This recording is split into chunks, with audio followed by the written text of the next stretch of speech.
Hello and welcome to the Spike Podcast. I'm Fraser Myers, recording from New York in a slightly noisy WeWork. So apologies if that affects the sound quality later. Joining me on the show today are Spiked editor Brendan O'Neill. Hello. And Spiked deputy editor Tom Slater. Hello, hello.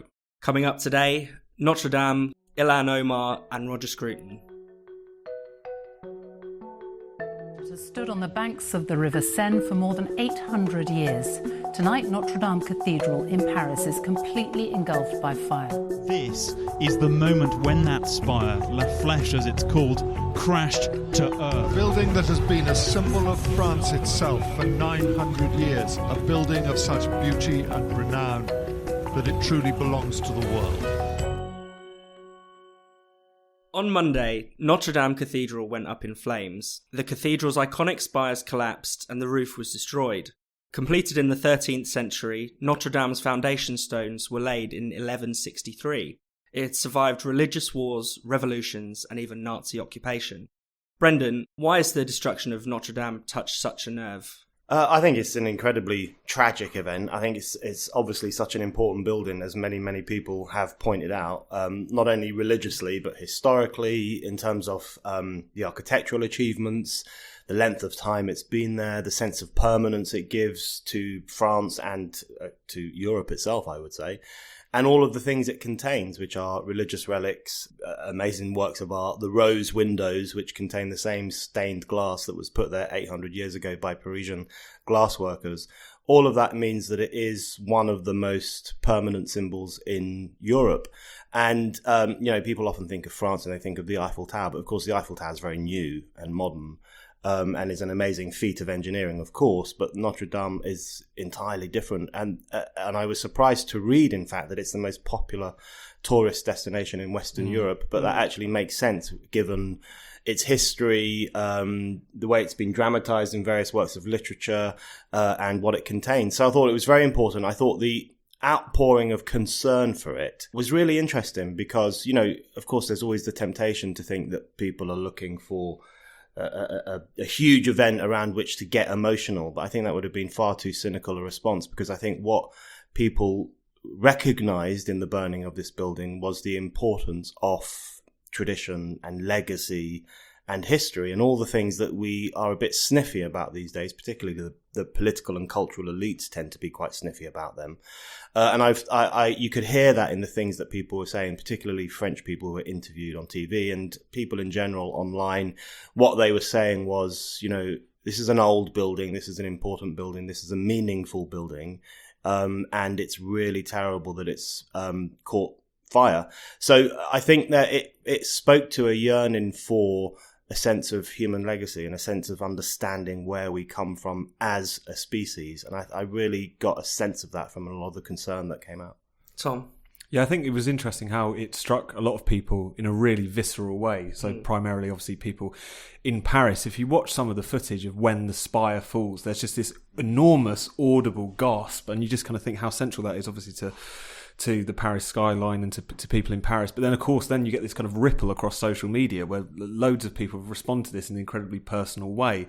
And, of course, there was as with all these things, there can be an element of it which can be sometimes a little bit silly. There was this kind of slightly narcissistic trend that you see of people just kind of sharing pictures of, I was there just 3 years ago. There was quite a funny piece on Spectator US about this, about how this fire will hit hardest would-be Instagram influencers, etc. So there's a bit of that going on, and that tendency to see in any kind of tragedy just an opportunity to talk about yourself. A bit of that going on. There was also, of course, the inevitable kind of horrendous hot takes from either sides of the culture war. People claiming with no evidence that this was obviously some sort of Islamist attack, through to when various wealthy people started to send money or pledge money for the restoration, saying, oh, where are they when people are going hungry, etc., etc. So a lot of that going on, which is isn't necessarily particularly edifying. But on the whole, I think you saw a very visceral and a very real reaction along the lines of exactly what Brendan's talking about. I think one clip that was shared a lot, which I think resonated with a lot of people, was from Kenneth Clark's Civilization, where he says something to the effect of, I can't really define civilization in the abstract, but I know it when I see it, and turns around, and there Notre Dame is in the background. And I think this week, that's a feeling that a lot of people, not just in Paris, but across the world, have felt.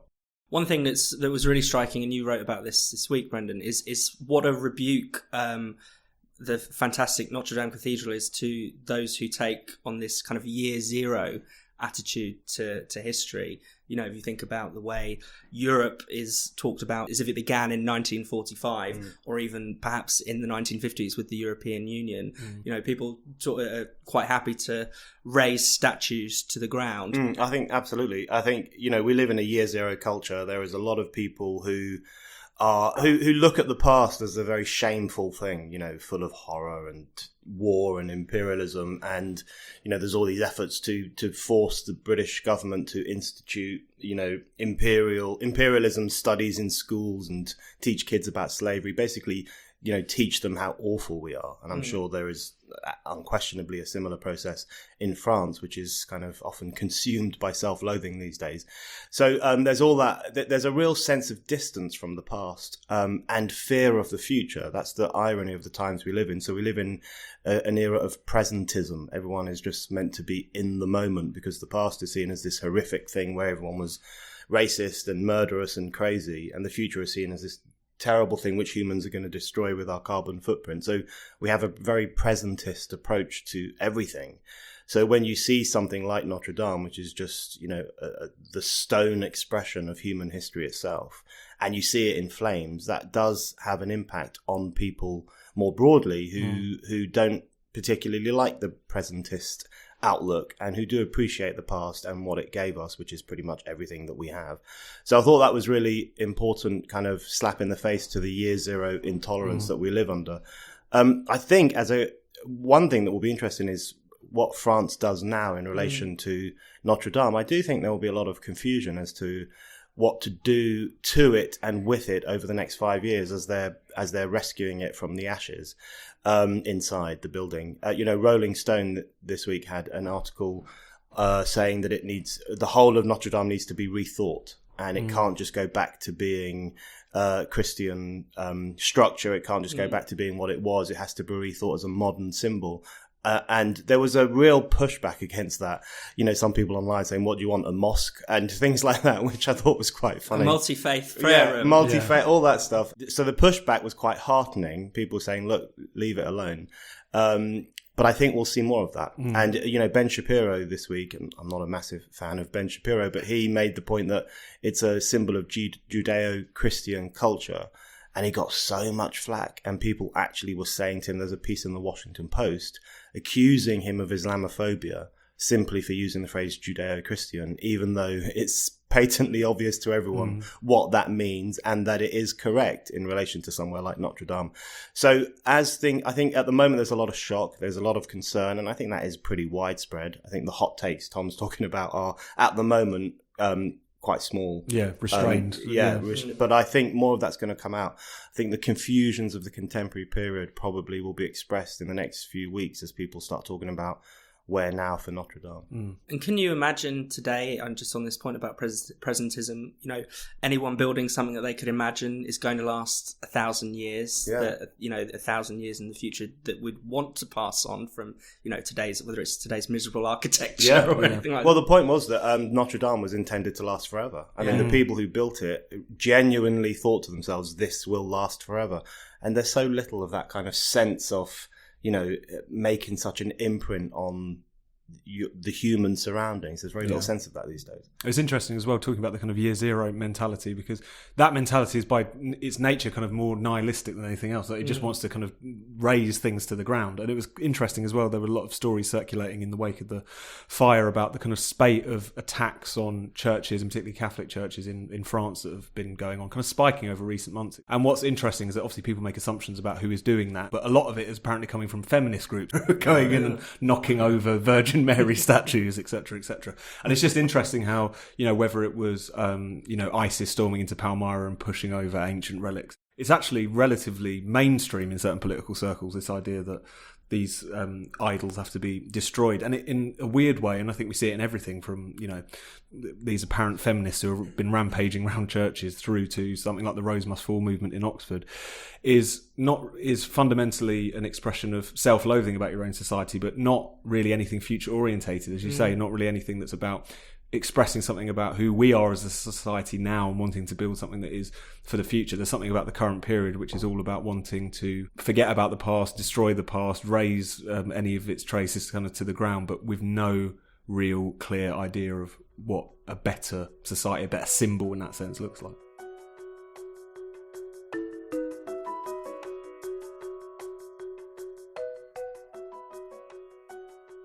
I'd just like to take a really quick moment to say a massive thank you to everyone who's been donating to Spiked. I know many of you who listen to this podcast have donated to us in the past or make monthly donations, and it's thanks to your contributions and generosity that we can keep going and growing.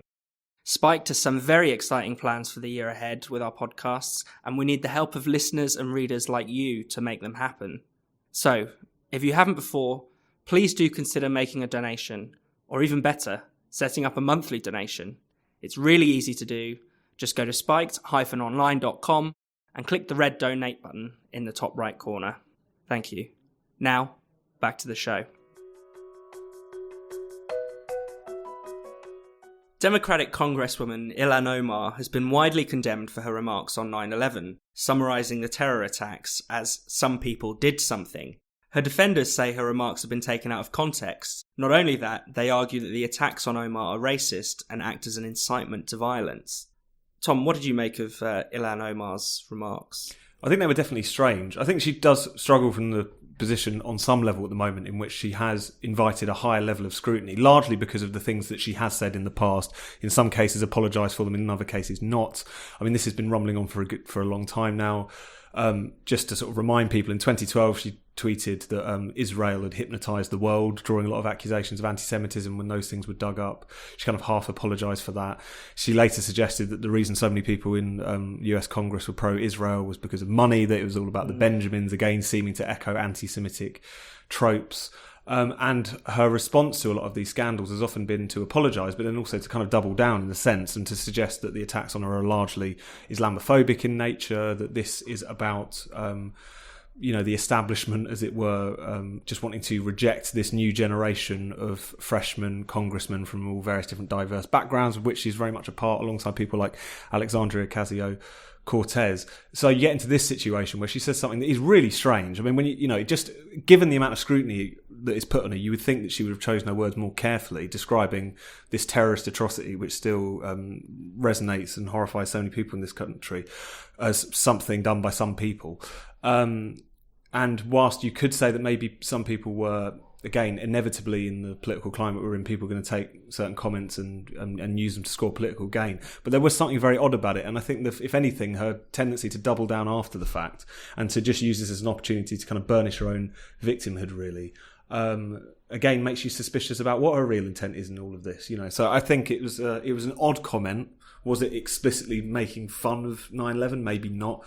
But it certainly provokes a fair amount of criticism, which she doesn't seem to want to meet in any sort of way, just wants to deflect, it feels like. Yeah, I mean, the response to the criticism was what has been completely fascinating. I mean, Trump tweeted this video which showed Omar's comments and then followed by, footage of the 9/11 attacks.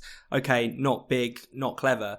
But then Beto O'Rourke, Elizabeth Warren both come out and say that this kind of criticism is inciting violence against her.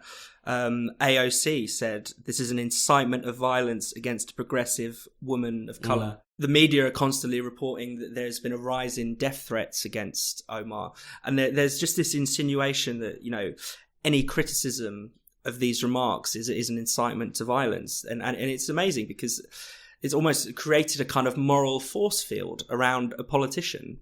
That you either can't criticise her because it's Islamophobic, or you can't criticise her because it's an incitement to violence. I think she's an idiot, and I'm just amazed that the Democrats have allowed her to become the face of the party. I think that's quite a worrying situation for the Democrats to be in. It's not entirely their fault. I mean, it's certainly the case that Trump milks her comments. Whenever she makes a stupid comment, Trump milks them for all they're worth and kind of makes fun of her. And as David Frum pointed out in a piece in The Atlantic, I think, the Democrats are falling for Trump's tricks. Now, who knows if Trump is this clever, but Frum's argument is that Trump is pushing Omar in such a way that the Democrats will be forced to defend her, and then she will become the public face of this party, and as a consequence, the party will become less popular. Now, that may well happen, and I think it probably will at some level.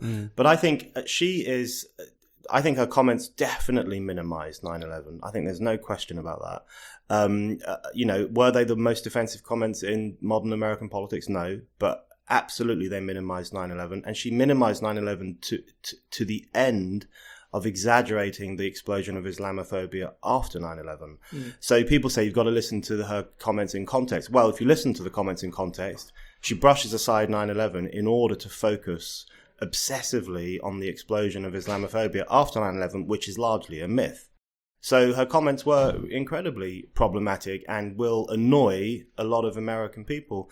I think the phenomenon of Ilhan Omar really speaks to the kind of staggering sense of cultural entitlement that people have as a result of the politics of identity. So the more that we say to people, you are your inherited characteristics, you are your skin color, you are your religion, that's what defines you, that's the authority from which you speak, that's why people must listen to you, then what you do is you just give them this incredible sense of cultural arrogance, where, I'm right, I speak for all Muslims because I'm a Muslim, I'm right in what I say because I've had that experience, and anyone who criticizes me is a racist or is Islamophobe or whatever else it might be. It's a worrying state for politics to be in. I think the interesting thing as well is, as you say, and it's very similar with AOC as well, which is because these people have both themselves but also the people around them and the media in particular have turned them into symbols, that what they actually say and do, their actual level of competence, whether in Omar's case in particular she harbours certain prejudices, almost becomes irrelevant, So there's this very strange reflex, which is, despite the fact you can see there's a tentativeness, not just amongst the Democratic establishment, but Democrats in general, to fully embrace her. I thought it was interesting earlier this week when Bernie Sanders was asked about this, and of course he, like many Democrats, quite strongly defended her after she came under fire for these comments. But when he was referred to as a strong supporter of Eleanor Mar, he said, hold it, I've only met her like twice. So there's this kind of, concern and embrace, but nevertheless, because the Democrats and the kind of the Democrat-leaning kind of media, etc., have so bought into this politics of identity and representation that it almost doesn't matter how much of an embarrassment she becomes. It just defending her at all costs becomes really, really serious. Despite the fact that I think most people, aside from a few people at Fox and Friends getting a bit carried away with themselves and asking where her true loyalties lie, etc., stuff that we would all find a bit unpleasant. Most of the criticism has been mainly levelled at what it is she is specifically saying, not who she is as an individual. But for whatever reason, the two are just completely conflated at this point, which makes talking about someone and actually taking them to task for what they've actually said and done almost impossible at this point. The other thing I'll just chuck in is how dangerous it is the way in which people talk about incitement to violence at the moment. Incitement to violence, especially in this country, is something that's very tightly defined as something, people actually very actively inciting violence against individuals and it being very likely for it to be carried out as a consequence. And yet the way in which you have politicians from across the spectrum, or at least across the democratic spectrum, just openly talking about what is effectively quite robust critique of someone as a form of incitement to violence shows how much that is being used as a way to kind of chill discussion, how flabby those terms have become in such a short space of time, it feels like. Yeah, and I think the whole Ilhan Omar thing really reveals how much campus politics is leaking into the real world yet again, because this whole idea that words are violence, this whole idea that you can't criticize people of a certain gender or race or whatever it might be, take hold on campuses and lo and behold spread into politics when that generation comes of age and goes into Congress and everything else. So that is a worrying development. I also think there's a huge amount of the bigotry of low expectations in relation to Omar, because the implication is always that, she's almost allowed to say these things because of her background and because of who she is. So if you look at the excuses that were made for her anti-Semitism, and I do think she has anti-Semitic tendencies, when she says Israel has hypnotized the world, or Israel is buying off politicians, or there's dual loyalty among some Americans. They're more loyal to Israel than they are to America. Those are all anti-Semitic tropes. But it was completely brushed aside by people who were saying, well, don't criticise her too harshly because she's a Muslim. Don't criticise her too harshly because that would be Islamophobia. And you think you now reach a situation where they're excusing racist expressions under the guise of protecting her from criticism. And that is a really worrying situation.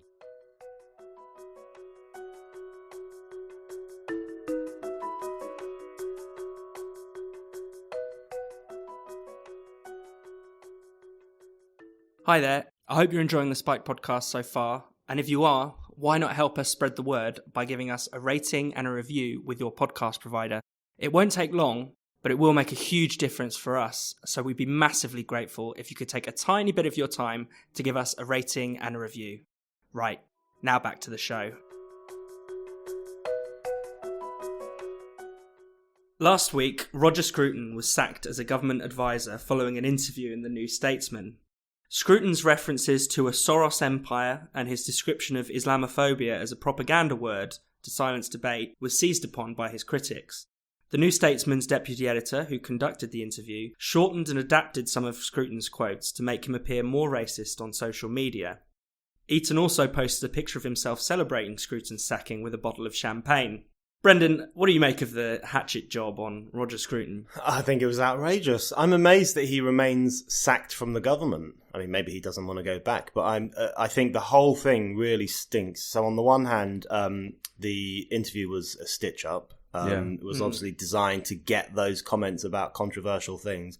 Then even worse than that, it was spun in a particular way on social media to the extent that it was almost misquoted. George Eaton almost misquoted his own interviews in the way in which he truncated certain comments to make Scruton look like an anti-Chinese racist or to make him look like an anti-Semite.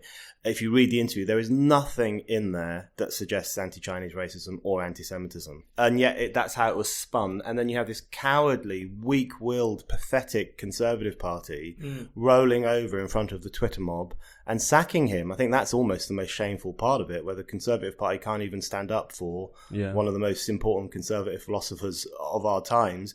And so the whole thing was an outrage. But it really, I think it was the clearest example yet of the weaponization of identitarianism and accusations of racism to score a political point and to claim a political scalp. I mean, it was so openly designed to do that, and the drinking of the champagne was so clearly a celebration of their success.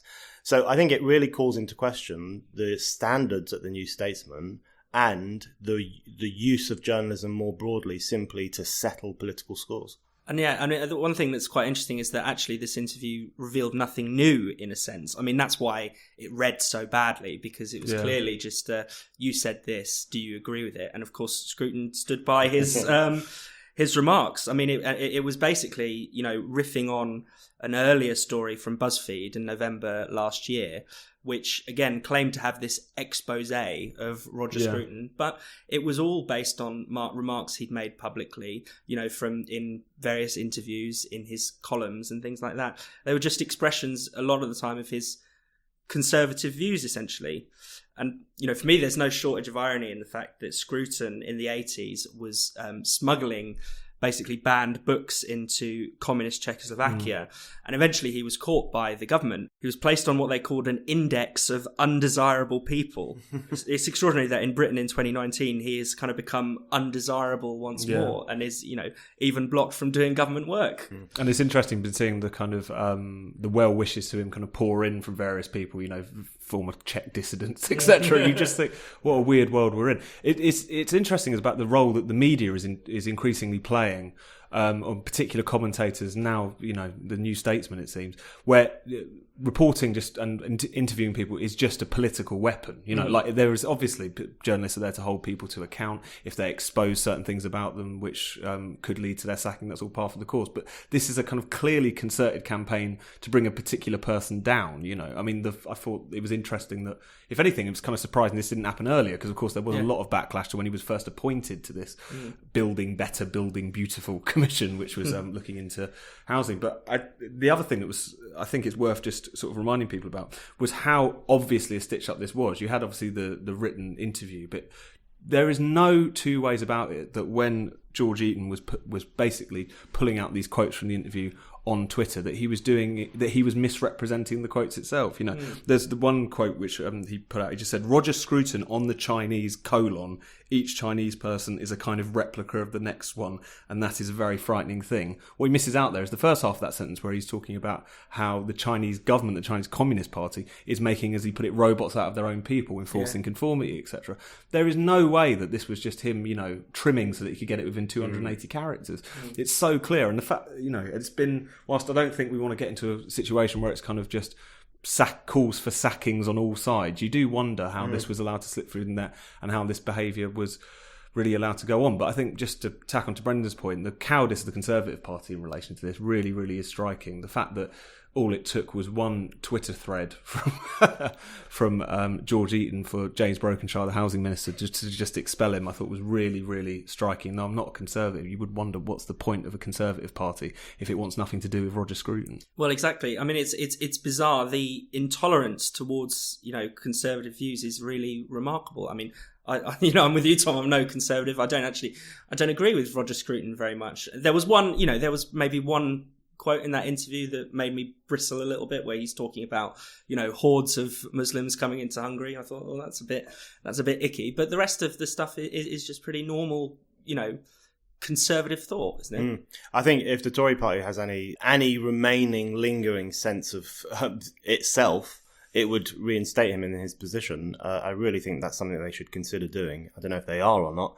But the whole thing also speaks to, I think, something quite serious, which is the shallowness of contemporary political culture. Whatever you think of Roger Scruton, the fact of the matter is he's an incredibly serious thinker. He's an incredibly deep thinker. I mean, he thinks about the world in a very substantial way, and about huge issues to do with tradition and conserving the past and freedom and the limits to freedom, all sorts of very important issues, and culture, of course, too. But what you have on the other side of the culture war, or whatever this is just this incredibly shallow, bitchy, intolerant climate, which is incredibly incurious, incredibly anti-intellectual, particularly among Corbynistas. And it does look to many of us, I think, that George Eaton is basically trying to, like a nerd at school, trying to get in with the cool gang, as he sees them, of Corbynistas. The whole thing is so unbelievably tragic. But the Instagram comments seem to suggest that before. Yeah, all of that. And you just think that's really embarrassing for everyone involved. But what it speaks to is, among the Corbynista camp, which he may or may not be part of, just that kind of lack of intellectual depth and suspicion of intellectual depth. And everything gets reduced to just a slogan or a shouty comment or a witch hunt against someone who dares to think ever so slightly differently. So I think it does, the Scruton scandal, which is really should be called the New Statesman scandal, does speak to something that I'm sure Scruton himself is very worried about, which is the hollowing out of substance from public and political life, and the rise of these kind of incurious, headhunting so-called leftists who just want to shut people down. It worries me to think people like that might at some point have some actual influence in the country.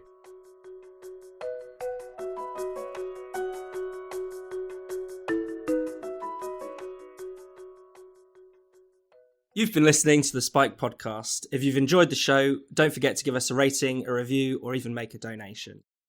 We'll be back next week, but for more Spike content every day, visit spiked-online.com.